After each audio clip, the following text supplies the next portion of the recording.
el color con que se ve la tierra desde arriba, ¿verdad? Después viene patriarcas, gracias. Patriarcas en color vino, porque es la alianza en sangre entre Dios y Abraham. Después viene Egipto y Éxodo. ¿Se acuerdan cuando atraviesan el Mar Rojo? Por eso está en rojo. Después viene vagando por el desierto, color tostado, que es el color del desierto. Y llegan a la tierra prometida, está en color verde, conquista y jueces. Y está en verde porque son las verdes colinas de Canaán. Volteamos el sticker y sigue el color morado. ¿Se acuerdan cuando Samuel unge al primer rey, que es Saúl? Es monarquía real, en violeta porque es la realeza. Después viene reino dividido. ¿Se acuerdan cuando Salomón muere y se divide el reino?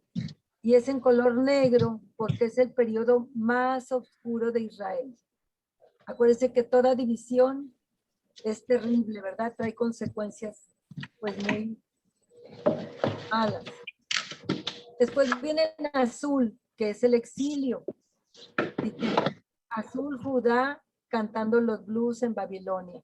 ¿Se acuerdan que fue cuando llegó el rey Nabucodonosor y se los lleva a todos a Babilonia? Bueno, muchos escapan a otros países, pero la mayoría se los lleva exiliados a Babilonia. En la clase pasada vimos con nuestras compañeras el regreso, que está en amarillo, regreso de Judá a días más brillantes, por eso está en amarillo. Y ahora vamos a ver revuelta macabea. Está en naranja, porque naranja es el color de la llama de las lámparas de aceite en el templo purificado. Pues bien, ahora sí, empezamos con la presentación y vamos a ver lo que es el periodo intertestamentario. ¿Qué significa periodo intertestamentario? Es el periodo, es el que transcurre entre el Antiguo y el Nuevo Testamento. Malaquías, que es el último de los profetas, y Juan el Bautista. En este periodo transcurren aproximadamente 400 años de silencio profético, en los que Dios va preparando el escenario para la llegada de Jesús y para la propagación del evangelio por todo el mundo. En este periodo de aparente silencio, la historia, la filosofía, la teología siguen su curso, no se detienen, ¿verdad? Todo va teniendo un sentido. Y es cuando surgen los libros deuterocanónicos. Estos libros deuterocanónicos son Tobías, Judith, Sabiduría, Eclesiástico, Baruch, Primera y Segunda de Macabeos, que es lo que hoy nos ocupa el tema, y también vienen las adiciones griegas al libro de Esther y al de Daniel. Si ustedes recuerdan la clase pasada, Patti, mi compañera, les explicaba que el libro de Esther está escrito en hebreo, pero después hubo unas adiciones de unos capítulos que están en griego. Lo mismo sucedió con el libro de Daniel. Históricamente, Dios ha usado todos los periodos buenos y malos en la extensión de su reino y el cumplimiento de su palabra. Bueno, ahorita vamos a ver lo que han sido las dominaciones del pueblo de Israel. Aquí empezamos en este cuadro con la dominación persa. Pero ustedes recuerdan cuál fue la dominación anterior a la persa. ¿Se acuerdan por qué estaban en Babilonia? ¿Quién se los llevó a Babilonia? El rey Nabucodonosor. Entonces estábamos en la dominación del rey Nabucodonosor en Babilonia. Luego llega Ciro, que es persa, y se los lleva les permite que regresen a su tierra, ¿verdad? A Jerusalén.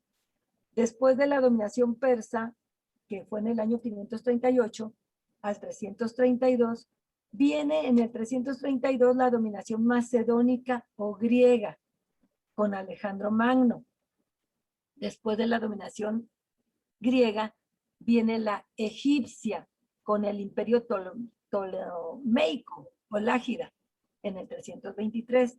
Le sigue la dominación siria con el imperio seleucida en el 198. Y después viene la rebelión macabea en el 167. Después de la rebelión macabea, se consigue la independencia de Judea y llega la dinastía Asmonea, que es la de los macabeos. Asmoneos y macabeos es lo mismo. Ahorita les va a explicar eso Natalia. Eso fue en el año 142. Y después, en el 63 antes de Cristo, llega la dominación romana, hasta el 70 después de Cristo. Adelante, Nati. Bueno, entonces estamos en que el periodo persa. ¿Se acuerdan que estábamos siguiendo a los israelitas que estaban en Babilonia? Y llega el rey Ciro de Persia en el año 538. Ciro publica su edicto que permitía a los cautivos regresar a su tierra y reconstruir el templo. ¿Se acuerdan que el templo lo reconstruye Zorobabel? Y las murallas las reconstruye Nehemías, que fue de lo que les habló Leti la vez pasada. Bueno, si ustedes se dan cuenta, aquí dice, el dominio persa fue muy tolerante y los judíos gozaban de libertad religiosa. Pongan mucho ojo aquí porque aquí empiezan los derechos humanos con el rey Ciro de Persia, con la libertad al culto. ¿Sí? Permitieron que la nación judía fuera gobernada por un sumo sacerdote sujeto a un gobernador persa. ¿A qué les suena esto? Que el periodo persa fue semejante a los romanos porque gobernaban un sumo sacerdote, pero estaban sujetos a los gobernadores romanos. Entonces fue una dominación semejante. También se comienza a desarrollar una fuerte identidad y un orgullo nacional entre los judíos. Los judíos eran el único pueblo de Dios, mientras todas las demás naciones eran consideradas bárbaras, gentiles o paganas. Los judíos estaban esperando al Mesías prometido. Y bueno, esto todavía los judíos lo siguen esperando porque ellos no reconocen a Jesús como el Mesías. Cuando se cierra el Antiguo Testamento con el libro del profeta Malaquías, Judea era una provincia persa y lo fue durante 100 años más, hasta que en el año 332 Alejandro Magno absorbe pacíficamente la tierra de Israel, fíjense, pacíficamente, en su creciente imperio. ¿Se acuerdan que Alejandro Magno llega y empieza a dominar la mayor parte de Europa? Llega a Asia Menor, Asia Mayor, iniciando así para el pueblo judío la etapa de la dominación griega y de los reinos helenísticos, tal como estaba escrito en la profecía de Daniel. ¿Recuerdan? La profecía de Daniel se las voy a recordar así rápidamente. Cuando el rey Nabucodonosor tiene un sueño de la estatua esa gigante que tiene la cabeza de oro, el pecho de plata, el abdomen de bronce y las piernas y los pies tienen una mezcla de hierro y de barro. Son 4 materiales, de los cuales representan los 4 grandes imperios que vienen. Y Daniel le revela el sueño, bueno, le interpreta el sueño que Dios le reveló a Daniel, se lo interpreta el rey Nabucodonosor y le dice que esos son los 4 reinos que le siguen, que el de oro es él porque es el babilónico, pero que todos van a desaparecer ante la presencia aparentemente insignificante de una piedrecita que se desprende de una montaña que viene y tumba la gigantesca estatua que es de 4 materiales muy duros, y esa piedrecita llega y los tumba. Y eso significa el reino de Dios. Bueno, pues llega Alejandro Magno, sube al trono en el 336 antes de Cristo, y es un chiquillo, imagínense un muchachito de 20 años de edad, un huerquillo, pues es el que llega a dominar. ¿verdad? Alejandro Magno inicia la conquista del imperio persa, porque acuérdense que estaban los persas. Alejandro llega y los destierra y domina, ¿verdad? Eso es en el 334 cuando llega a Israel. Después en el 332 conquista Egipto, funda la ciudad de Alejandría, acoge allá a los judíos y les concede la ciudadanía griega. La población judía en Egipto, fíjense, llega a ser más grande que la de Judea. O sea, en Alejandría hay más judíos que en la propia Judea. Entonces Alejandro Magno ejerce control pacífico sobre Judea y su capital, Jerusalén. Después, en el 331, vence a Darío III, entra en Babilonia, cae el imperio persa porque se empieza a extender a toda esa área. Y fíjense qué interesante que Alejandro Magno muere en Babilonia a los 32 años de edad, sin descendientes aptos para gobernar. Sucede que en esa época hay una pandemia como nos está pasando ahorita con el coronavirus. En ese entonces hay una pandemia y muere Alejandro Magno. Les voy a encargar de tarea que me investiguen de qué muere Alejandro Magno, por favor, para que sepan qué pandemia predominaba en ese entonces. La siguiente, por favor, Natalia. A la muerte de Alejandro Magno, 4 de sus generales, que son diádocos o sucesores, se les denomina así. Es pregunta de examen para que se pongan abusados. Los diádocos son los sucesores. Se reparten el inmenso imperio de Alejandro Magno, dando lugar a lo que se conoce como reinos helenísticos, porque es la cultura helénica, ¿verdad? La cultura griega.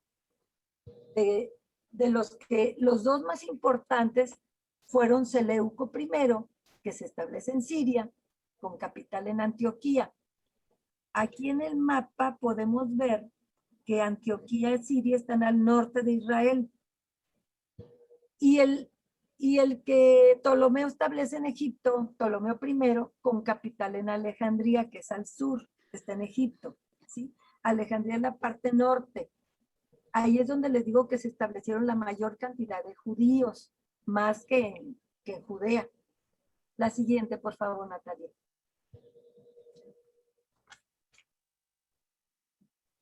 Bueno, pues aquí es un resumen de lo que les dije, que primero está la dominación, antes de la griega está Nabucodonosor, después viene la dominación griega con Alejandro Magno, que gobierna Judea y su capital Jerusalén.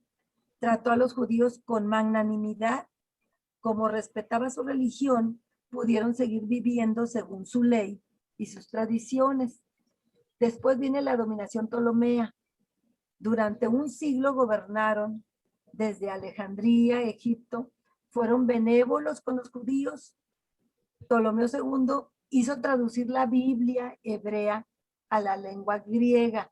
Recuerden cuando empezamos este taller que les decíamos que en Alejandría se reunieron 70 sabios y tradujeron la Biblia que estaba en hebreo, la traducen al griego.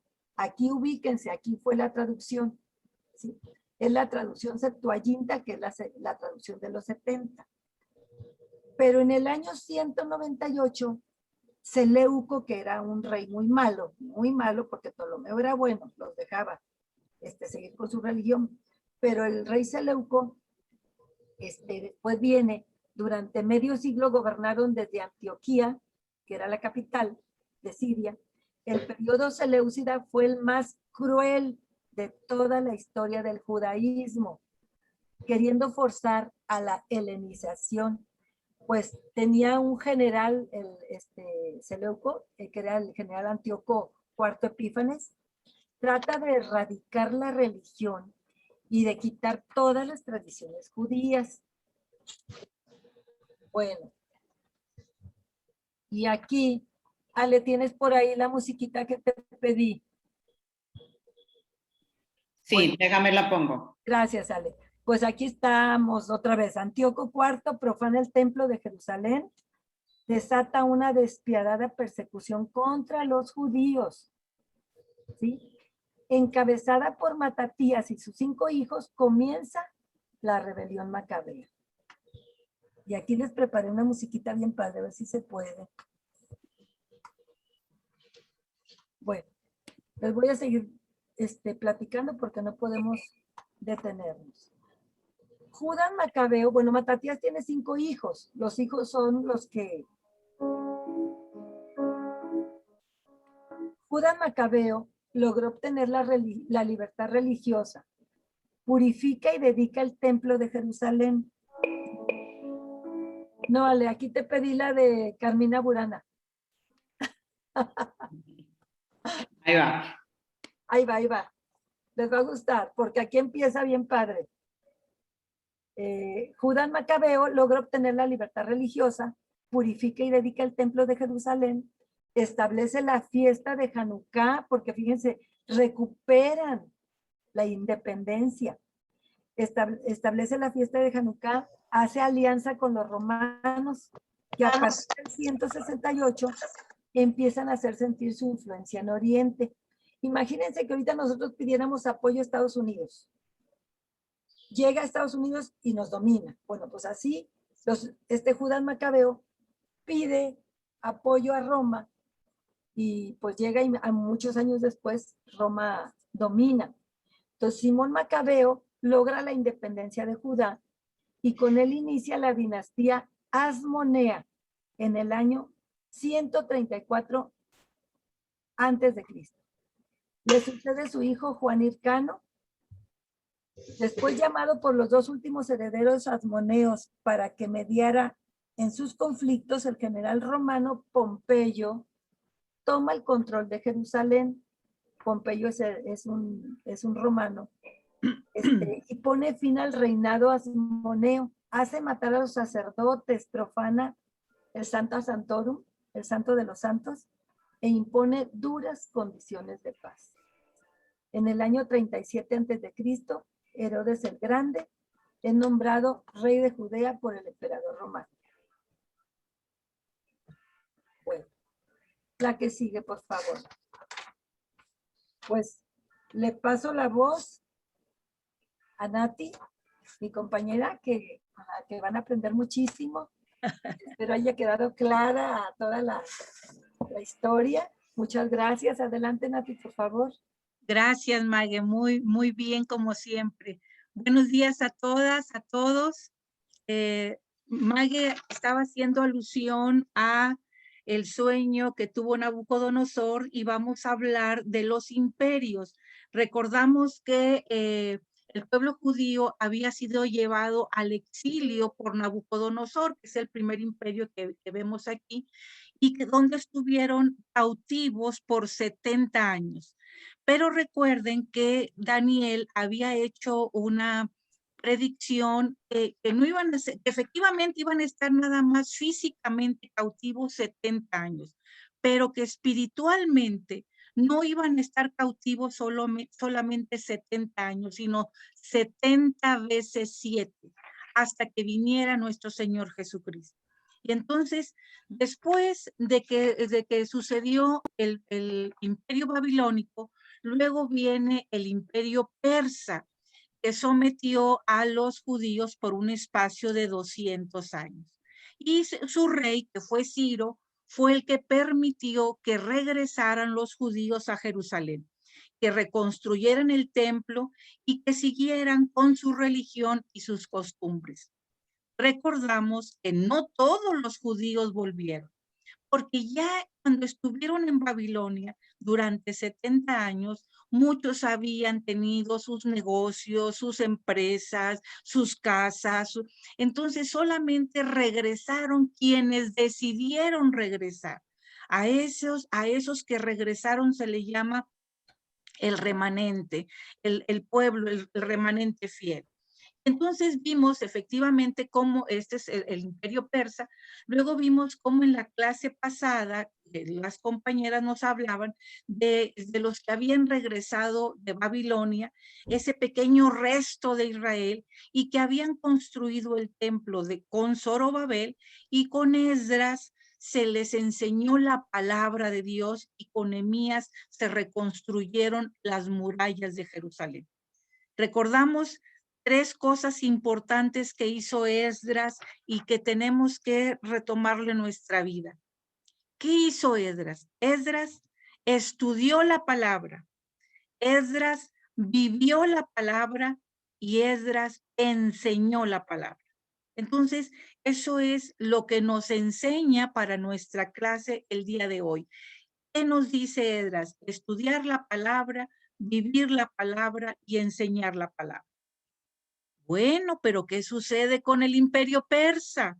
Pues como todos los demás imperios, también termina y viene un gran general llamado Alejandro Magno. Y Alejandro Magno va a ser el tercer imperio. Estamos hablando de el dominio griego. Alejandro Magno, hijo de Filipo, que conquistó Egipto, destruyó el imperio persa y llegó hasta la India, que en aquel entonces era el límite del mundo conocido. Fíjense lo que pasa cuando Alejandro Magno conquista la India. Cuando conquista la India, Alejandro Magno empieza a llorar y a llorar y a llorar. ¿Y saben por qué? Porque ya no había otros mundos que conquistar. Y entonces ya ahí se acabó la conquista. Eso nos puede suceder a muchos de nosotros en nuestra vida diaria, que cuando buscamos en el lugar equivocado, estamos buscando y buscando en una búsqueda que no tiene fin. Por eso nosotros tenemos muy claro hacia dónde, hacia Jesucristo. Y entonces vemos que Alejandro Magno les favorece a los judíos que lleven su religión, que lleven sus costumbres.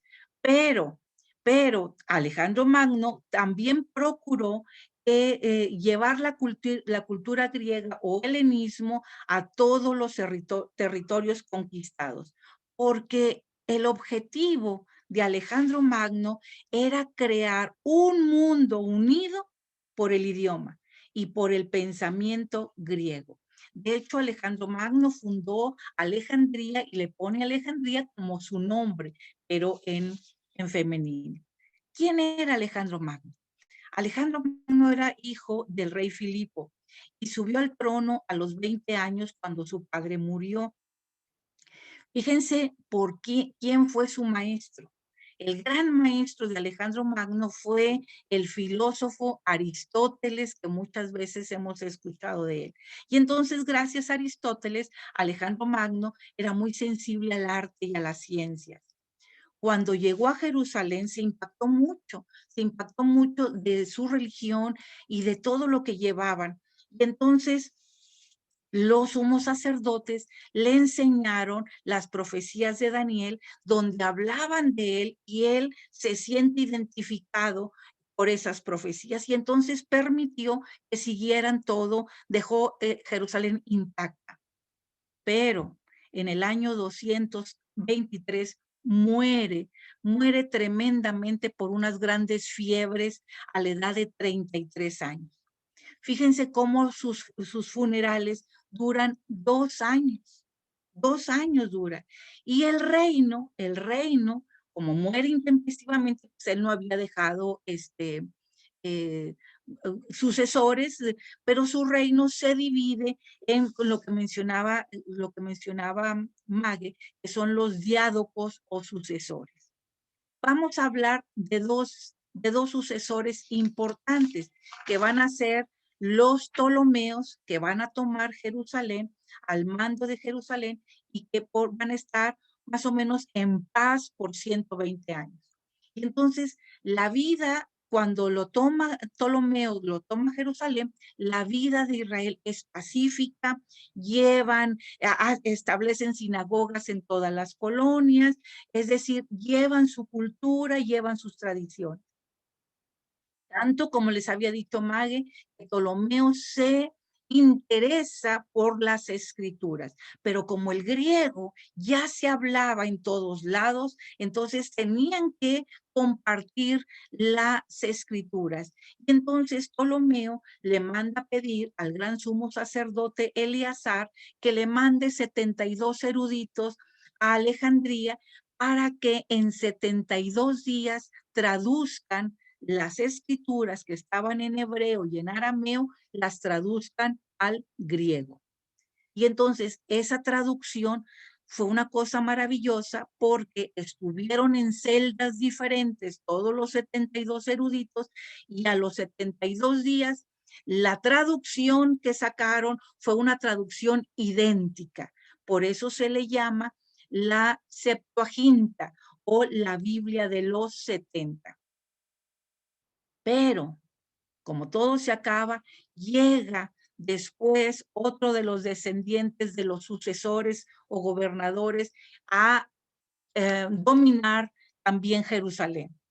Y llega otro general, también griego, de los Seleucidas o del Seleuco. Y entonces llega un general espantoso, el más malo de los malos, llamado Antíoco IV Epífanes. Y va a empezar, es un enemigo acérrimo de los judíos y entonces va a ser un esfuerzo extraordinario para exterminar a los judíos, empezando por su religión.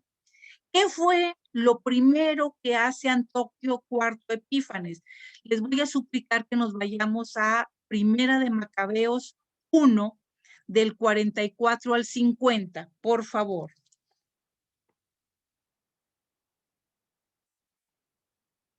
Primera de Macabeos 1, del 44 al 50.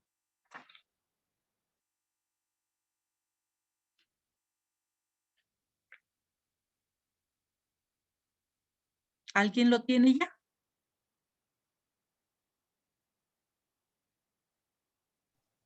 Primera de Macabeos, ¿qué más, perdón? 1. 1, versículos 44 al 50. Yo la Yo tengo. Adelante, quien guste, por favor. El rey mandó mensajeros a Jerusalén y a las ciudades de Judá para que les transmitieran sus órdenes. En adelante tenían que seguir costumbres extranjeras, acabar con los holocaustos del templo, los sacrificios y las libaciones. Había que profanar los sábados y las fiestas, ensuciar el santuario y todo lo que es santo, instalar altares, lugares de culto y templos a los ídolos, inmolar cerdos y animales impuros. Debían dejar sin circuncisión a los hijos y ensuciarse con toda clase de impurezas y profanaciones. En una palabra, tenían que olvidarse de la ley y enterrar todas sus prescripciones. El que no obedeciera las órdenes del rey debería ser condenado a muerte. Palabra de Dios. Gracias. Ahora ahí mismo en Primera de Macabeos 1, pero nada más los versículos 56 y 57. ¿Lo leo? Sí, por favor. Rasgaban y echaban al fuego los libros de la ley que encontraban. Al que sorprendían con el libro de la alianza y al que cumplía con los preceptos de la ley, lo mataban, pues así lo ordenaba el decreto real. Gracias. Fíjense todo lo que empezó a hacer Antíoco IV Epífanes. Inmolaba cerdos, eran los animales impuros en el altar, ponía estatuas de los dioses griegos en el altar del templo, prohibía las fiestas y todas las costumbres de la religión, es decir, prohibía la circuncisión de los judíos, a quien sorprendía circuncidando a los hijos, los mataban y a todos. Mandó poner en fuego todas las escrituras, todo eso, y que se olvidaran de su idioma y que hablaran todo en griego. Todo eso trajo como consecuencia la rebelión de los macabeos. Rebelión es decir, la guerra, la lucha. Y la rebelión de los macabeos va a ser la primera guerra religiosa del mundo. ¿Cómo empieza la rebelión de los macabeos? Va a empezar por algo importantísimo. Va a empezar por una familia. Fíjense cómo a través de la historia la familia ha sido tan perseguida, pues gracias a una familia es que todo el pueblo judío va a continuar. ¿Y de quién se trata? Se va a tratar de un sacerdote anciano llamado Matatías con sus 5 hijos, que va a ponerse en contra de Antíoco IV Epífanes y va a empezar una rebelión.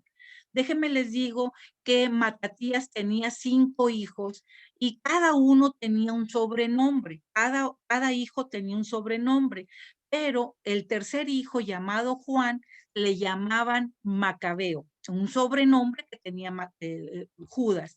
Y entonces, como Judas va a ser una parte importante después de Matatías, entonces se va a llamar a toda esta revuelta, se le va a llamar Macabea, que significa martillo. Entonces la revuelta macabea empieza con Matatías y sus 5 hijos y empieza de una manera radical, como lo dice Apocalipsis 3, 15, 16. Empieza Matatías cortándole la oreja a una persona, a un judío que se había convertido también, muy radical, y mata al emisario cuando les están diciendo que tienen que hacerse todos al griego. ¿Qué dice Apocalipsis 3, 15, 16? Que tienes que ser frío o caliente, no puede ser tibio. Y así fue Matatías, radical, y les dice, todo el que quiera seguir por la lucha de Dios, que me siga. Pero al morir Matatías, su hijo Judas, que es el tercer hijo, es el que le va a seguir en las batallas. Y es el que va a seguir luchando contra los sirios, contra los griegos. Y Judas va a reconquistar Jerusalén. Judas va a purificar el templo y lo va a volver a dedicar nuevamente al Señor. Y va a ser algo importante que todavía hasta el día de hoy se lleva, que es la fiesta de Hanukkah. La fiesta de Hanukkah también es conocida como la fiesta de las luces y se va a celebrar durante 8 días. Fíjense el primer milagro que pasa. El primer milagro que pasa son aquellos candelabros que tienen, en este caso, que tienen 9 brazos, que se llama Hanukkah.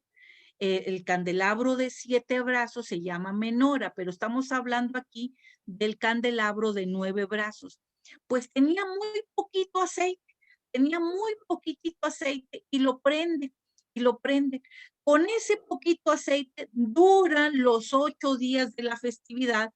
Por eso el color naranja del sticker que tenemos del periodo de los macabeos, porque significa la llama de las lámparas de aceite en el templo que purificó Judas Macabeo. ¿Ok? Entonces luego, ¿sí? ¿Alguien habla? Luego, cuando muere Judas, va a continuar la batalla Jonathan, el hijo más pequeño de Matatías, y va a continuar con una banda de insurgentes. Jonathan se va a convertir en el sumo sacerdote de Jerusalén y va a administrar toda Judea. Y va a continuar toda la lucha. Él va a ser, lamentablemente, luego va a ser prisionero por Trifón y finalmente va a ser asesinado. Cuando muere Jonathan, le va a suceder el segundo hijo de Matatías, es decir, Simón. Y Simón va a lograr la independencia de Judá en el año 142. Él va a ser designado etnarca. ¿Qué quiere decir etnarca? Quiere decir gobernador. Y el pueblo judío, cuando estaba Simón, va a estar con varios años de paz, hasta que Simón Macabeo también va a ser asesinado en una emboscada por su yerno Ptolomeo. Fíjense cómo Ptolomeo lo va a adular tanto, cómo caemos por las falsas adulaciones, pues Simón va a caer y lo va a asesinar su yerno Ptolomeo. A la muerte de Simón va a ser su hijo menor, Juan Hircano, quien lo va a suceder. Juan Hircano va a extender todos los dominios de las provincias de Idumea y de Samaria, va a colonizar todas estas regiones y va a lograr que muchos de estos habitantes se conviertan al judaísmo. Y entonces va a pasar el reinado de los asmoneos. ¿Quiénes son los asmoneos? Pues fueron los descendientes de Matatías que fundaron la dinastía asmonea. ¿Por qué asmonea? Porque se deriva de Asmón, que era un ancestro de los macabeos. Entonces, después de Simón vienen todos los descendientes que van siendo nombrados etnarcas y van siendo nombrados sacerdotes de Judea. Y la dinastía asmonea va a terminar por una situación muy importante que tenemos que ver. Sucede que se empiezan a pelear por los puestos de los sumos sacerdotes. Y un día, los dos últimos herederos asmoneos fueron Hircano II y Aristóbulo II. Pues fíjense que Hircano II y Aristóbulo II se estaban peleando por ver quién de los dos iba a ser el sumo sacerdote. Como no se ponían de acuerdo, a que no saben a quién le pidieron ayuda. Pues nada más y nada menos que le piden ayuda a Pompeyo. ¿Y quién era Pompeyo? Pues un general romano. Y es ahí cuando va a entrar el cuarto dominio, el cuarto imperio, que es Roma. Pero Pompeyo no nada más hizo eso, Pompeyo les jugó duro. Y entonces Pompeyo toma Jerusalén y anexa Judea al imperio romano. Fíjense nada más, así fue como entró Roma en una disputa. Mientras se peleaban Hircano y Aristóbulo, pues Pompeyo aprovechó y suma Judea al imperio romano. De este modo, la tierra de Judea pasa al control romano. Y entonces siguen los pleitos, siguen las insurrecciones, y entonces es cuando van a poner a Herodes el Grande como rey de Judea. Recordemos que Herodes el Grande era gobernador cuando nace Jesús y que va a intentar matarlo tremendamente. Entonces ya tenemos dos grandes periodos. El periodo de los griegos con Alejandro Magno y el periodo de Roma con Pompeyo. Recordamos el periodo babilónico. Tenemos a Nabucodonosor que se llevó cautivo al pueblo en el exilio. Luego viene el periodo persa con Ciro, que permitió que regresaran a Jerusalén. Luego viene el imperio griego con Alejandro Magno y tenemos el imperio romano cuando le dieron entrada con Pompeyo. Pero ambos periodos, el periodo griego y el periodo romano, hicieron grandes contribuciones al cristianismo. Abusados aquí, porque como dijo Mague, aquí vienen las preguntas del examen. ¿Cuáles fueron las contribuciones del periodo griego? En primer lugar, la lengua griega, que llegó a ser el idioma universal. Y gracias a esto, a que se universalizó el idioma, también se universalizó la palabra escrita de Dios. ¿Cómo fue esto? Recordamos que el Antiguo Testamento fue escrito por esos sabios en la versión de la Septuaginta o Biblia de los 70. Estamos hablando del Antiguo Testamento. Pero luego podemos ver cómo el Nuevo Testamento, todo el Nuevo Testamento, también fue escrito en griego. Entonces podemos decir que los helenos fueron los creadores de la libertad del pensamiento, los fundadores de la ciencia. Los griegos también favorecieron el amor a la belleza y al desarrollo de las artes, y a la expansión del comercio y a la expansión de la cultura a nivel mundial. Yo quiero que se queden muy bien definidos en el idioma de la palabra escrita. El Antiguo Testamento, llamado Septuaginta, y el Nuevo Testamento, escrito todo en griego. Ahora bien, ¿cómo contribuyeron al cristianismo el periodo romano? Vamos a recordar que los romanos tuvieron un desarrollo acelerado los últimos 3 siglos antes de Cristo. Y entonces Roma se va a alzar como ese cuarto imperio descrito por Daniel en sus profecías. Roma se va tremendamente. Ya luego les decía que César Augusto nombra a Herodes el Grande como rey de los judíos.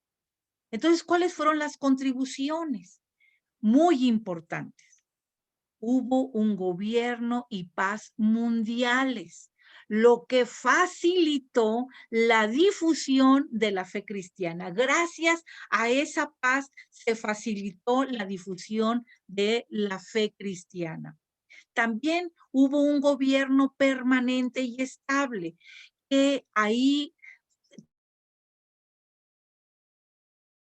que es el derecho romano, que vamos a verlo mucho en el Nuevo Testamento cuando Pablo se va a ver favorecido por estas condiciones. La red de carreteras que ha sido modelo para todos los demás países, la red de carreteras que imperaba en el imperio, fue lo que hizo que la época romana fuera la más comercial e internacional de la historia. Fíjense la belleza de esto. Esa unión de razas y pueblos en un mismo imperio permitió que se derribaran las barreras raciales y culturales. Y eso permitió lo que dice en Gálatas 3:28. ¿Qué dice Gálatas 3:28, por favor? Gálatas 3:28.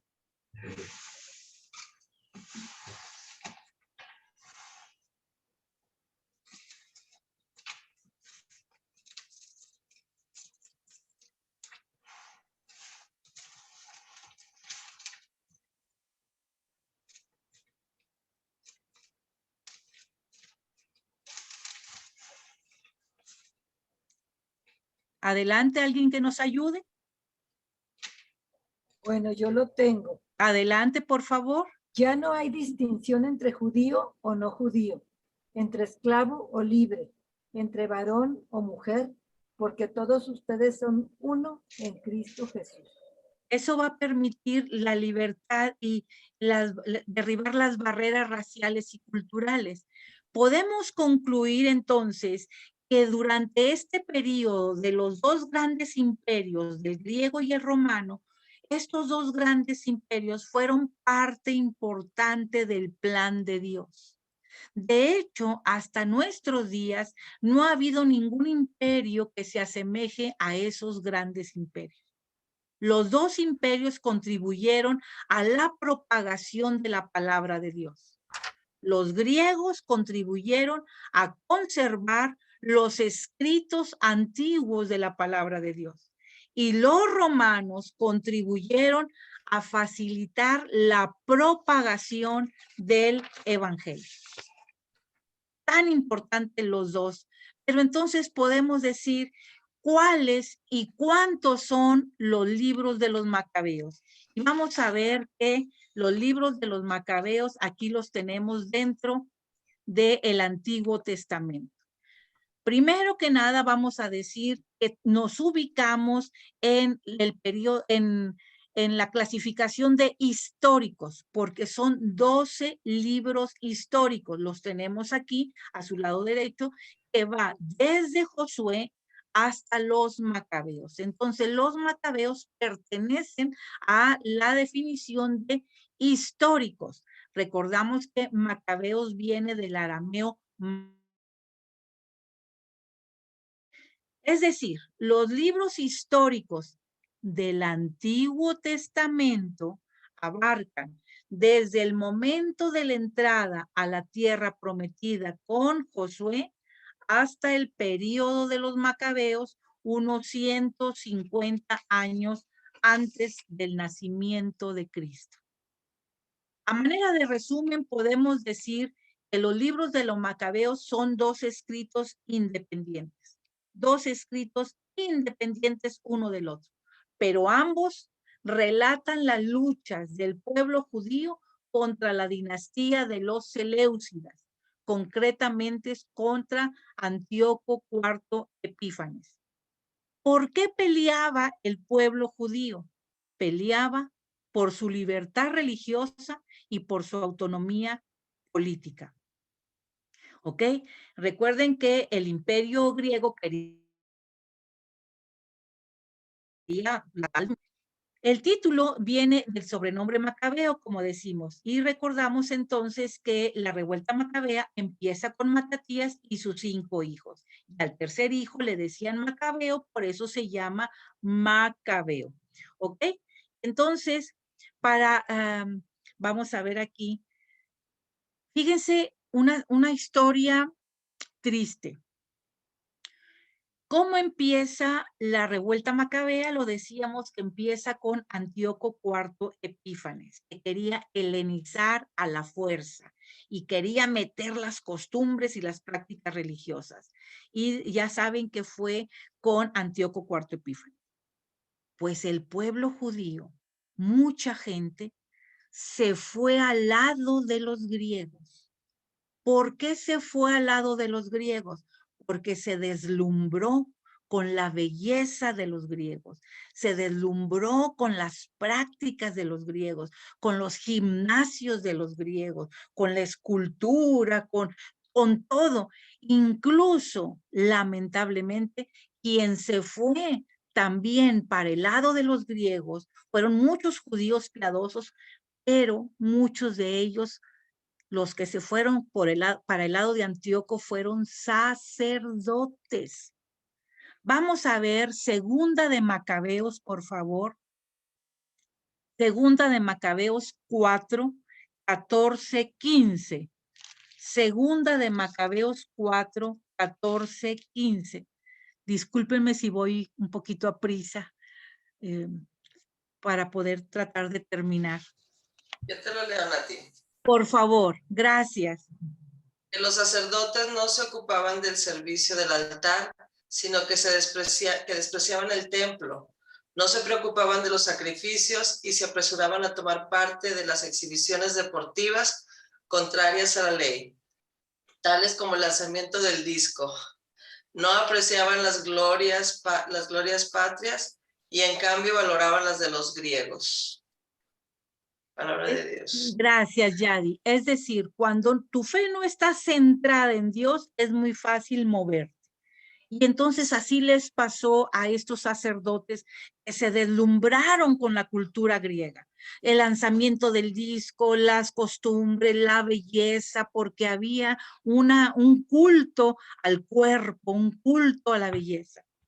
Pero así como muchos se fueron para ser adeptos a la cultura griega, muchos, en cambio, prefirieron afrontar la persecución y el martirio. ¿Ok? Muchos prefirieron afrontar la persecución y el martirio. Y entre ellos tenemos a otro sacerdote, al sacerdote Eleazar. ¿Quién era Eleazar? Vamos a verlo ahí en Segunda de Macabeos 6. Vamos a ver en Segunda de Macabeos 6 del 18 al 30, por favor. ¿Del 18 al 30? Sí, Segunda de Macabeos 6 del 18 al 30. Yo puedo leer. Por favor. A Eleazar, uno de los principales maestros de la ley, hombre de avanzada edad y de presencia noble, se le quería obligar abriéndole la boca a comer carne de cerdo.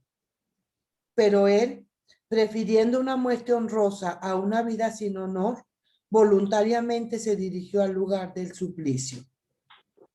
Después de haber escupido la carne, se portó como deben portarse los que firmemente rechazan lo que no está permitido comer, ni aún por amor a la vida.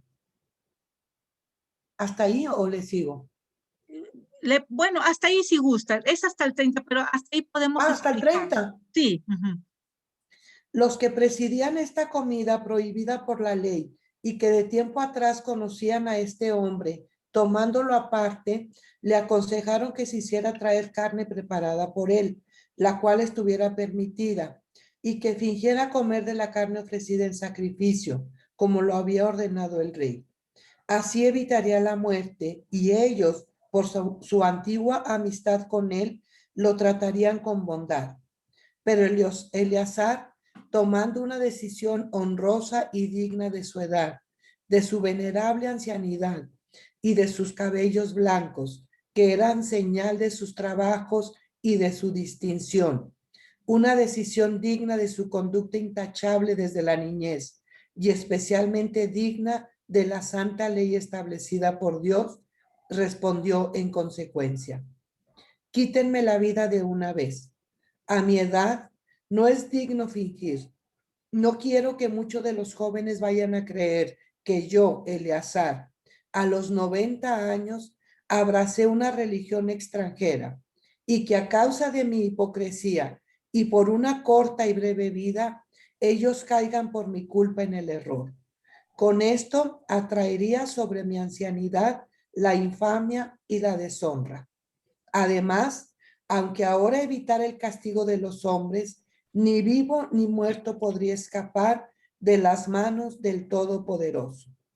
Por lo tanto, abandono esta vida con valor para mostrarme digno de mi ancianidad y dejo a los jóvenes un noble ejemplo, mostrándome dispuesto a morir valientemente por nuestras venerables y santas leyes. Dicho esto, se encaminó directamente al lugar del suplicio. Los que lo conducían, al escuchar sus palabras, que ellos tenían por propias de un loco, cambiaron su anterior afabilidad en dureza. Pero Eleazar, ya a punto de morir a causa de los golpes, dijo suspirando: el Señor lo conoce todo sin error. Él sabe que, aunque pueda escapar de la muerte, sufro en mi cuerpo terribles dolores a causa de los azotes. Pero sabe también que en mi interior sufro con alegría por la reverencia que le tengo. Ay, qué bonito. Bueno, aquí podemos recuperar muchas cosas. El anciano Eleazar, la pregunta para ustedes: ¿por qué los judíos tienen como impuro al cerdo? Eso va a ser una cuestionario de tarea, porque no tenemos tiempo ahorita. ¿Por qué no nombran impuro a la vaca o al borrego? ¿Por qué consideran impuro hasta el día de hoy? Bueno, ya algunos que ya son más liberales en ese sentido, pero ¿por qué consideran impuro al cerdo? Aquí vemos cómo le dicen la gente, querían obligarlo a comer cerdo, y sus amigos le dicen: no te preocupes, aparenta como que comes carne de cerdo. ¿Cuántas veces así queremos aparentar? Tiene una connotación tremenda de enseñanza, pero Eleazar prefirió el martirio a apostatar contra la fe de Dios. Como es muy largo, vamos a avanzarle. El otro ejemplo, y que quiero que todos nos hagan favor de ubicarse, no lo vamos a leer todo porque es muy largo, pero vamos a ubicar algo importantísimo que de ahí toma la Iglesia Católica, algo muy importante. Y vamos a ver sobre el sacrificio de la madre y sus 7 hijos. Como está muy largo, les voy a ir diciendo nada más qué versículos vamos a leer. Vamos a ubicarnos todo mundo en Segunda de Macabeos 7, y vamos a ir leyendo del 1 al 41, pero conforme les voy a ir diciendo. ¿Está bien? Vamos a leer Segunda de Macabeos 7:1 para empezar. Segunda de Macabeos 7:1, por favor. También arrestaron a los 7 hermanos con su madre. El rey quiso obligarlos, haciéndolos azotar con nervios de buey a quien comiera carne de cerdo prohibida por la ley. Hasta ahí, hasta ahí. Entonces, eran 7 hermanos y su madre. Y a cada uno de los hermanos, Antíoco IV Epífanes empezó a torturar tremendamente, tremendamente. Pero cada uno de los hermanos fue, ¿cómo decir? Fue con presteza, fue dispuesto y solícito a la tortura antes de apostatar. Vamos a ver lo que le dice el segundo hijo Antíoco. Por favor, nada más. Segunda de Macabeos 7, versículo 9. Aquí lo leo. Por favor. Dice, cuando estaba a punto de dijo, me quitas la vida presente, pero el Rey del universo nos resucitará a una vida eterna a los que morimos por su ley. Por favor, subrayen eso. Nos resucitará a una vida eterna. ¿Estamos de acuerdo? Ahora, vamos a ver segunda de Macabeos 7, versículos 13 y 14, nada más. Lo leo. Por favor. Una vez muerto sometieron al cuarto a las mismas torturas. A punto de expirar, se expresó así: más vale morir a manos de los hombres y aguardar las promesas de Dios que nos resucitará. Tú, en cambio, no tendrás parte en la resurrección de la vida. Seguimos hablando de la resurrección. Fíjense muy bien. Luego va a venir la madre. Segunda de Macabeos 7, 20, 23. Y esto les voy a suplicar que lo subrayen. ¿Qué dijo la madre? Segunda de Macabeos 7, 20 al 23. La madre, mujer admirable y digna de gloriosa memoria, al ver morir a sus 7 hijos en un día, lo soportaba con valor. Gracias a su esperanza en el Señor, exhortaba a cada uno en la lengua materna llena de un noble valor, y uniendo la fuerza varonil a la ternura femenina les decía: yo no sé cómo han aparecido en mi seno, pues no he sido yo la que les he dado el aliento vital, ni he tejido yo los miembros de su cuerpo. Dios, creador del universo, que hizo el género humano y ha creado todo lo que existe, les devolverá misericordiosamente la vida, ya que por sus santas leyes la desprecian. Palabra de Dios. Yo no les di el espíritu de vida, dice la madre. Luego vamos a ver lo que le fue el más pequeño y luego por último muere la madre, pero ya no tenemos tiempo. Entonces, ¿qué nos enseña este libro? Nos enseña que más allá de la muerte hay una vida eterna para los justos, tal como lo dice el segundo de los 7 hermanos. Y así pues, la muerte no rompe las relaciones entre Dios y sus fieles, pero tampoco rompe las relaciones entre los hombres entre sí. ¿Qué es la resurrección? Vamos a ver en el Catecismo de la Iglesia Católica el numeral 989.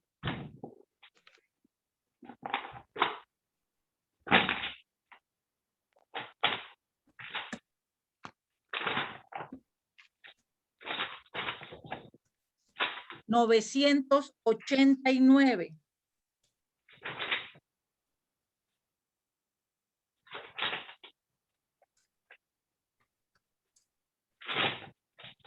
Aquí lo tengo. Por favor. ¿Lo leo? Sí, sí. Dice, creemos firmemente, ¿sí? Sí, sí, sí, Creemos por favor. firmemente y así lo esperamos, que del mismo modo que Cristo ha resucitado. ¿No me escuchan? Sí, sí, sí, adelante. Creemos firmemente y así lo esperamos, que del mismo modo que Cristo ha resucitado verdaderamente de entre los muertos y que vive para siempre, igualmente los justos después de su muerte vivirán para siempre, con Cristo resucitado, y que Él los resucitará en el último día, como la suya, Nuestra resurrección será obra de la Santísima Trinidad. Hasta ahí. Ahora, bríncate, por favor, a la primera parte del 991. Ok. Dice, creer en la resurrección de los muertos ha sido desde sus comienzos un elemento esencial. La resurrección de los muertos es esperanza de los cristianos. Somos cristianos por creer en ella. Somos cristianos por creer en ella. Les voy a dejar una tarea para no terminar de leer. Ubíquense, por favor, en el numeral 997. Dice, ¿qué es resucitar? En el 998, ¿quién resucitará? En el 999, ¿cómo? ¿Cómo será esta resurrección? Lo mismo que en el 1000. Y por último, en el 1001, ¿cuándo? ¿Cuándo vamos a resucitar? Esto es por favor de tarea porque lamentablemente no tenemos mucho tiempo para compartirlo. ¿Les parece bien? Ya estamos casi por cerrar. Vamos a ubicarnos concretamente ya en el primer libro de los Macabeos. ¿De qué se trata el libro de los Macabeos? Para hacer un resumen, pues el libro de los Macabeos se trata de los acontecimientos que abarcan 40 años y van a ser desde que sube al trono Antíoco IV Epífanes hasta la muerte de Simón, el último sobreviviente de los hermanos Macabeos. ¿Quién es el autor del primer libro de los Macabeos? El autor es un autor desconocido, ¿ok? Pero por su escritura, por su forma de desarrollar, se dice que se trata de un judío de Jerusalén que escribió esta obra con el fin de exaltar a los héroes por la lucha de la independencia. Este autor pone a los Macabeos como los nuevos jueces de Israel que fueron puestos por Dios para liberar a su pueblo y restaurar la teocracia, es decir, el gobierno ejercido por Dios. La guerra de los Macabeos es un modelo de la guerra santa. Y lamentablemente vamos a ver también en el libro que los últimos sucesores macabeos, que fueron llamados de los asmoneos, con el tiempo llegaron a ser unos gobernantes que ya no tuvieron fe ni moral. Ahora bien, ¿cuáles son las características del primer libro de los Macabeos? Lo primero que tenemos que ver es que el primer libro de los Macabeos, el original, fue escrito en hebreo. Aunque ya ahorita nada más se conservan algunas versiones griegas. Pero este libro, el primer libro de los Macabeos, es reconocido como uno de los más perfectos de la historia antigua. Tiene 16 capítulos y se divide en dos partes. Los capítulos del 1 al 2, que nos va a presentar las causas de la rebelión dirigida por Matatías y los detalles de la revuelta hasta la muerte de Matatías. Y los capítulos del 3 al 16, donde nos narran las hazañas de Judas Macabeo, el liderazgo de Jonathan y la administración de Simón. Y va a concluir con la mención de los hijos de Simón, que es Juan Hircano, y un corto resumen de su reinado. Ahora bien, ¿cuál es el contenido teológico del primer libro de los Macabeos? El punto central es la ley, pero no la ley como una serie de prescripciones religiosas, sino como un testimonio de la alianza irreversible de Dios. La alianza que Dios hizo con su pueblo y que el pueblo debe custodiar con fidelidad. Exalta también los valores humanos y los sobrenaturales. Y nos dice, y te dice hoy a ti, y me dice hoy a mí, que la garantía de nuestra lucha diaria es apoyarnos en Dios. y que las armas invencibles son la oración, el ayuno y la lectura de la palabra de Dios. Entonces, Primera de Macabeos es un testimonio inspirado de cómo Dios fue guiando y dirigiendo la historia del pueblo elegido. Vamos al segundo libro de los Macabeos. Ojo, el segundo libro de los Macabeos no es continuación del primer libro, aunque se refiere a los mismos acontecimientos, pero no es continuación. Es decir, ¿cuáles acontecimientos? Pues la lucha del pueblo judío contra los seleucidas. Esos son los acontecimientos. Es el resumen de una historia escrita por Jasón de Cirene, que lo hizo en 5 volúmenes. Esta historia del segundo libro de los Macabeos trata de inculcar el amor y la devoción al templo, ¿sí? Porque el templo era el centro de la vida de los judíos. También trata de exaltar la fidelidad de la ley, ¿ok? Ojo aquí, por favor, les voy a suplicar que nos ubiquemos en el último párrafo de esta diapositiva. Este libro lo ha retomado y lo ha escogido la iglesia con mucho cuidado. ¿Por qué? Porque este segundo libro de los Macabeos va a narrar de manera explícita, va a afirmar la resurrección de los muertos. ¿Ok? Va a afirmar la oración por los difuntos, el mérito de los mártires. Y luego ya en el Nuevo Testamento vamos a ver que Jesús es el mártir por excelencia, ¿verdad? Vamos a ver la intercesión de los santos. Estas 4 cosas hacen también alusión al purgatorio que tenemos en la Iglesia Católica.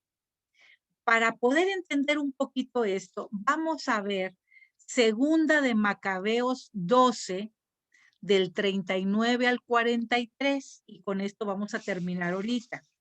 Segunda de Macabeos 12, del 39 al 43. Por favor. A ver, yo. Adelante, adelante. Como el tiempo apremiaba, los hombres de Judas fueron al día siguiente a recoger los cadáveres para enterrarlos con sus parientes en los sepulcros de sus antepasados. Bajo la túnica de cada uno de los muertos encontraron objetos consagrados a los ídolos de Yania. Prohibidos por la ley de los judíos. Entonces todos comprendieron que esa había sido la causa de su muerte. ¿Hasta el 40? 43, por favor. Ok. Dijeron al Señor, juez justo, que descubre las cosas ocultas. Y rogaron al Señor que aquel pecado les fuera totalmente perdonado. Judas exhortó a sus tropas a conservarse sin pecado, pues acababan de ver lo que había pasado a los que habían muerto por su pecado. Hizo una colecta entre los soldados y reunió 2,000 dracmas de plata que envió a Jerusalén para que ofrecieran un sacrificio por el pecado. Actuó recta y noblemente, pensando en la resurrección. Palabra de Dios. Pensando en la resurrección. Primero déjenme aclararles que Primera y Segunda de Macabeos son libros considerados deuterocanónicos, es decir, dentro del segundo canon. No están en la Biblia hebrea, en la Tanaj, ni están por los protestantes. Por eso, pero lo tenemos, gracias a Dios, enriquecidamente la Iglesia Católica, y por eso estamos viendo la resurrección de los muertos, la oración por los difuntos, la intercesión de los santos, el purgatorio. En lo que nos acaban de leer, vemos cómo siempre ganaba Judas, incluso va a haber un pasaje donde van a bajar ángeles a ayudarlo cuando están peleando contra los sirios, los seleucidas. Pero aquí, por ejemplo, siempre ganaban en las batallas. Y esa vez no, esa vez perdieron. Y entonces, cuando ya fueron a recoger los cadáveres de los soldados, al revisarles sus ropas, encontraron que tenían adentro amuletos. Fíjense el gran problema que tuvieron, porque en lugar de poner la fe en Cristo, la fe en Dios, perdón, Cristo todavía no, la fe en Dios, tenían la fe en el amuleto. Fíjense la importancia de esto. ¿Qué hace Judas? Se llena de ceniza, se rompe la ropa, hace una colecta y los manda al templo para que puedan hacer una expiación por los pecados de los soldados muertos. De ahí la oración por los difuntos. Fíjense la importancia. Y como dijo al final, pensando en la resurrección. Esto es maravilloso, por eso la tarea es hermosa.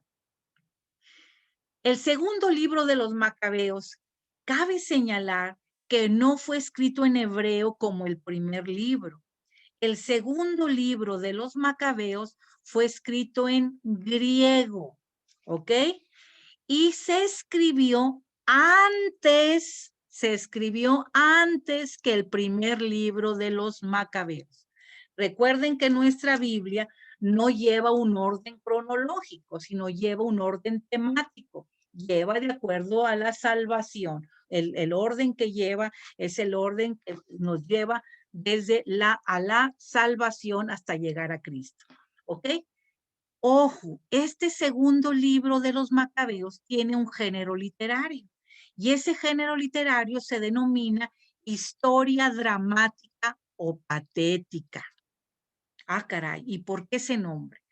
Porque la narración, por medio de la narración, se pretende conmover, se pretende entusiasmar, persuadir o edificar al lector. ¿Cuál es la intención principal del segundo libro de los Macabeos? Es resaltar el sentido y el alcance religioso de los acontecimientos. Este segundo libro tiene solamente 15 capítulos, un capítulo menos que el primer libro de los Macabeos, y se divide en 3 partes. Del capítulo 1 al 8 nos va a hablar de las causas que originaron la rebelión de los Macabeos. Luego, del capítulo 2 al 9, nos va a hablar de la insurrección de Judas Macabeo, hasta llegar también a la purificación del templo y a la edificación del templo. Y los capítulos del 10 al 15 nos va a hablar de las hazañas de Judas Macabeo hasta que muere Nicanor. ¿Quién era Nicanor? El último de los generales seleucidas. Fíjense nada más. Y vamos a ver, terminamos con el contenido teológico del segundo libro de los Macabeos. Y aquí vamos a poner mucha atención porque tiene que ver mucho con nuestra vida diaria. En primer lugar, se nos dice que la religión tiene un carácter absoluto. ¿Qué quiere decir religión? Religión viene del vocablo que proviene del latín, que significa religio, que procede del verbo religare, que quiere decir ligar. ¿Y qué vamos a ligar? La relación de Dios contigo y la de ti con Dios, es decir, ligar a Dios con los seres humanos. Por lo tanto, la religión, esa relación que tiene Dios con el hombre, tiene un carácter absoluto. Y ese carácter absoluto se deriva de la santidad de Dios y del templo.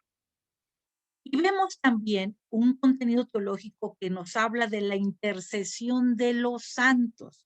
Por esto les voy a pedir como último favor que nos ubiquemos en el Catecismo de la Iglesia Católica en el 956. 956.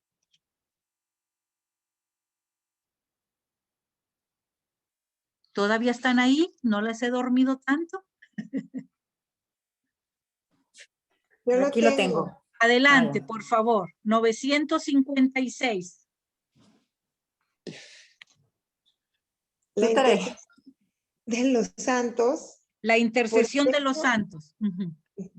por el hecho de que los del cielo están más íntimamente unidos con Cristo, consolidan más firmemente a toda la iglesia en la santidad. No dejan de interceder por nosotros ante el Padre. Presentan por medio del único mediador entre Dios y los hombres, Cristo Jesús, los méritos que adquirieron en la tierra. Su solicitud fraterna ayuda, pues, mucho a nuestra debilidad. Muy bien, hasta ahí. Luego ya tenemos lo que habló Santo Domingo, pero ¿qué es la intercesión de los santos? Es pedir en favor de otro. Cuando nosotros les decimos, Tere, por favor te encargo una oración por mi familia. Marisela, te encargo una oración por el grupo de Biblia. Estamos intercediendo ante el Señor por un hermano, por un hermano. Por eso, la oración por los muertos también es importante.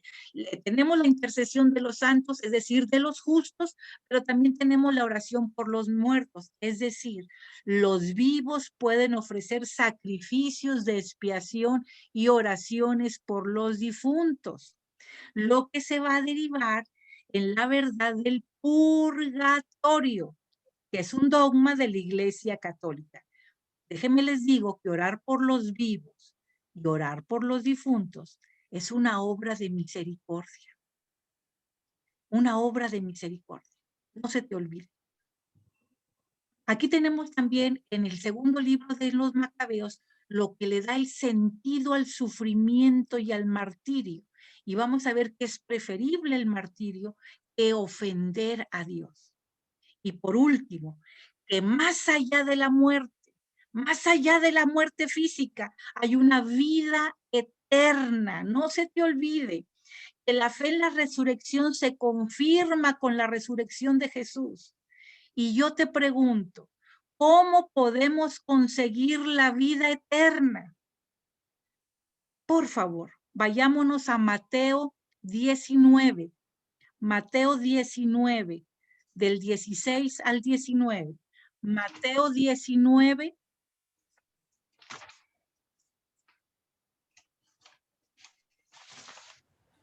Aquí lo tengo, Nati. Por favor, por favor. En ese momento se le acercó uno y le dijo, Maestro, ¿qué obras buenas debo hacer para conseguir la vida eterna? Jesús contestó, ¿por qué me preguntas sobre lo que es bueno? Uno solo es el bueno. Si quieres entrar en la vida eterna, cumple los mandamientos. El joven dijo, ¿cuáles?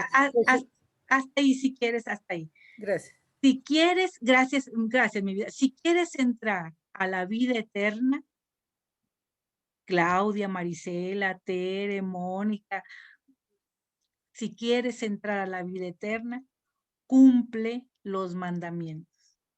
¿Y qué son los mandamientos? Es hacer la voluntad de mi Padre. Gracias, chicos. ¿Alguna pregunta, por favor? Qué bárbara, Nati. Nos traes de uno a otro, escribir, escuchar, pero bueno, precioso. Ay, mi vida, ojalá que no los haya revuelto tanto. No, hay que escucharlo de vuelta. Todo. Les quiero decir, me quedan 8 minutos, pero les quiero decir, los libros de los Macabeos es inspiración para todos nosotros. Es cómo luchar por no perder nuestra identidad, por no perder nuestra fidelidad a Dios. Es muy fácil perderlo. Los griegos nos demuestran lo que es el mundo, las cosas temporales, la belleza, lo mejor. Eso nos está demostrando los griegos. Pero vemos cómo tenemos que luchar por seguir y hacer la voluntad del Padre. Nadie dice que sea fácil. Nadie dice que sea sencillo, porque ser cristiano es ser para valientes. Y yo creo que todos los que estamos aquí somos valientes. Y amamos tanto a Dios que por eso estamos aquí, buscando, conociendo y amando su palabra. ¿Verdad? ¿O estoy equivocada? Muy bien. A ver, Nati, Así ¿puedo es. hacer un comentario? Una Sí, pregunta. por favor, sí, por favor. Todo esto que estamos viendo ahorita, pues, específicamente esta clase, ¿sí? Sí. Pues me doy cuenta que todo esto habla mucho como la esencia, es la fe para la resurrección.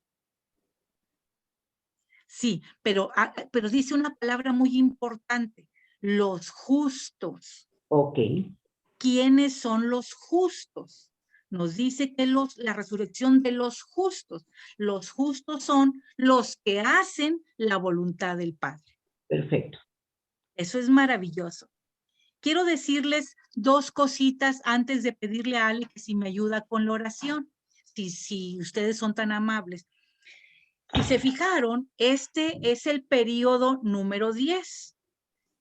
Es el último periodo del Antiguo Testamento. Aunque la próxima semana vamos a ver unos libros narrativos, pero este es el último periodo del número 10 de los 12 periodos que abarca la historia de la salvación.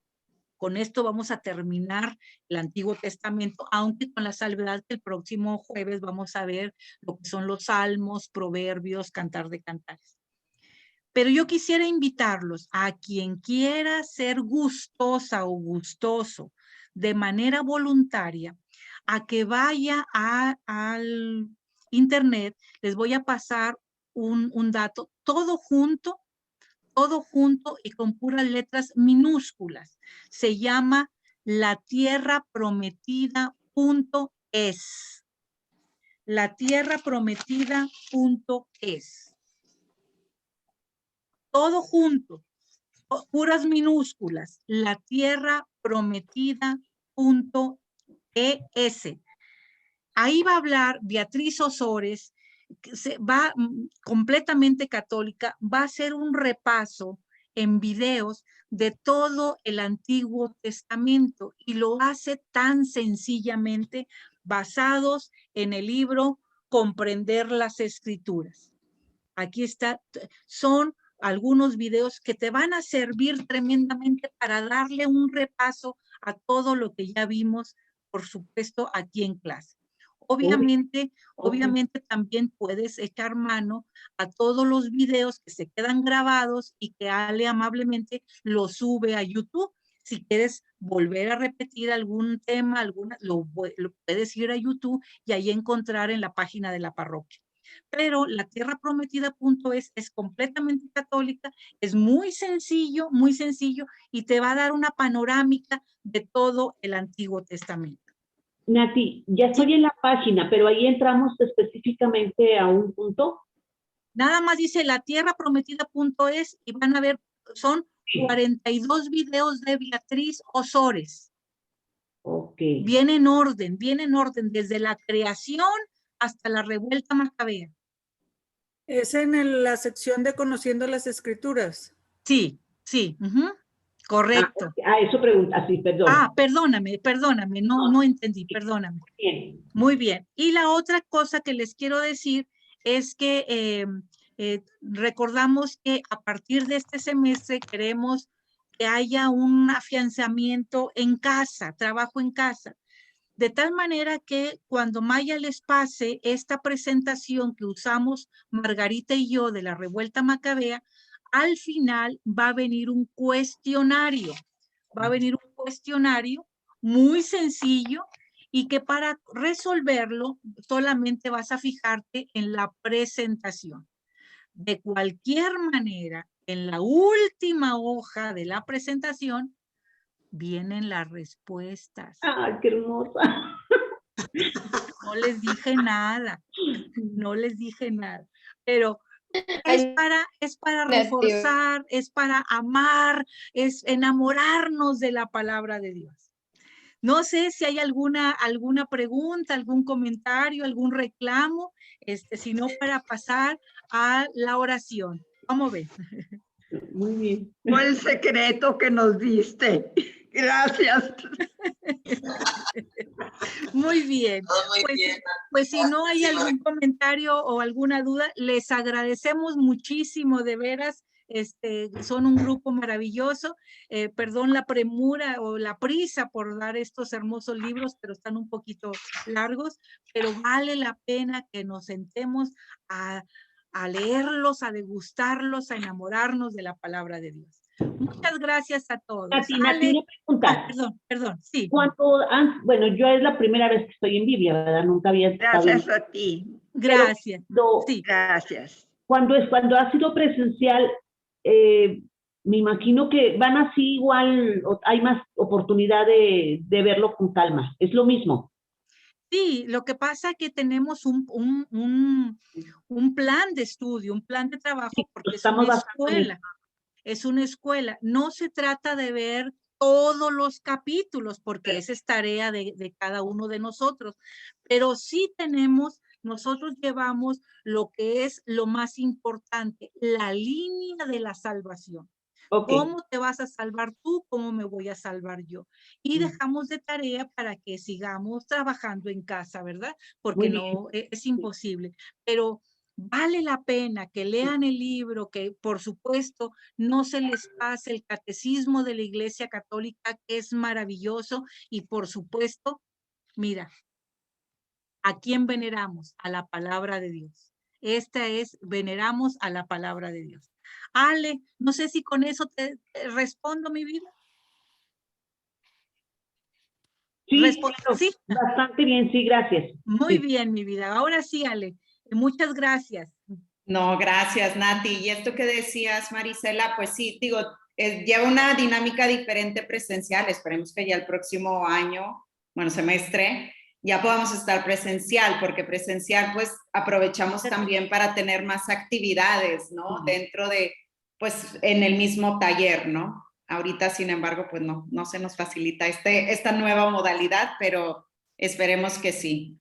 Incluso, perdónale, incluso tenemos actividades como el rally, las cartas paulinas, tenemos actividades de intercambio de equipos interactivos, o sea, nos permite un poco más. Pero bueno, también damos gracias a Dios por este espacio. Sí.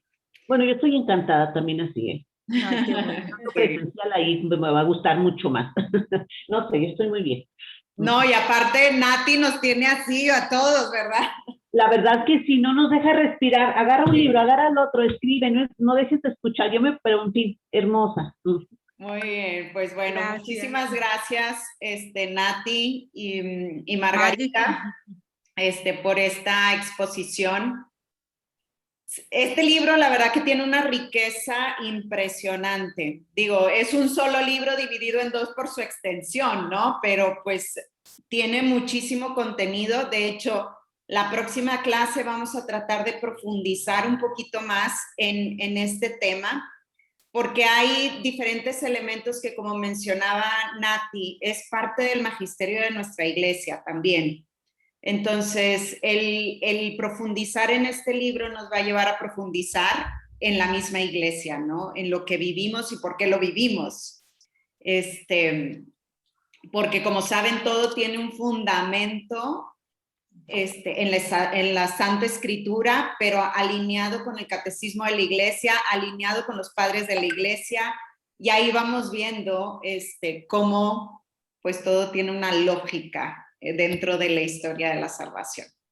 Entonces, bueno, pues muchísimas gracias a Nati y a Mague por esta exposición, y vamos a terminar con la oración final. Les voy a pedir que abran Macabeos, 2 de Macabeos 7. 2 de Macabeos 7, 20. ¿Okay? Y la mayoría de los que están aquí son mamás. Hay algunos papás, pero también lo pueden aplicar. Pero a ver, las mamás que están ahí, vamos a leer esa de 2 de Macabeos. 2 de Macabeos 7, 20. ¿Ok? Dice, ponte tú en el papel de la madre, ¿eh? La madre, mujer admirable y digna de gloriosa memoria, al ver morir a sus 7 hijos en un día, Lo soportaba con valor gracias a su esperanza en el Señor. Exhortaba a cada uno de en su lengua materna, llena de un noble valor, y uniendo la fuerza varonil a la ternura femenina, les decía: yo no sé cómo han aparecido en mi seno, pues no he sido yo la que les he dado el aliento vital, ni he tejido yo los miembros de su cuerpo. Dios, creador del universo, que hizo el género humano y ha creado todo lo que existe, les devolverá misericordiosamente la vida, ya que por sus santas leyes la desprecian. Palabra de Dios. Alabamos, Señor. Pues le pedimos esta mañana a Dios nuestro Señor que nos dé este corazón de madre que acompaña a los hijos, no nada más a los hijos que has engendrado, sino a los hijos de la iglesia, en donde hoy nos toca ser testigos de esperanza en medio de hombres y mujeres que dan la vida diariamente por el bien del evangelio, y que hay que exhortar y que hay que motivar, y como dice la Sagrada Escritura, esto con la ternura femenina. Me encanta. Con esa ternura femenina que podemos transmitir la grandeza y la belleza de ser portadores de la fe. Nos toca un largo camino, y nosotros como biblistas que entramos en este misterio con esta delicadeza de tocar el corazón de Dios a través de las Sagradas Escrituras, que también tengamos la delicadeza de tocar el corazón de tantas almas que necesitan una palabra de aliento en estos momentos. Que el Señor nos dé esta gracia especial para poder vivir de acuerdo a su santa voluntad. Que así sea.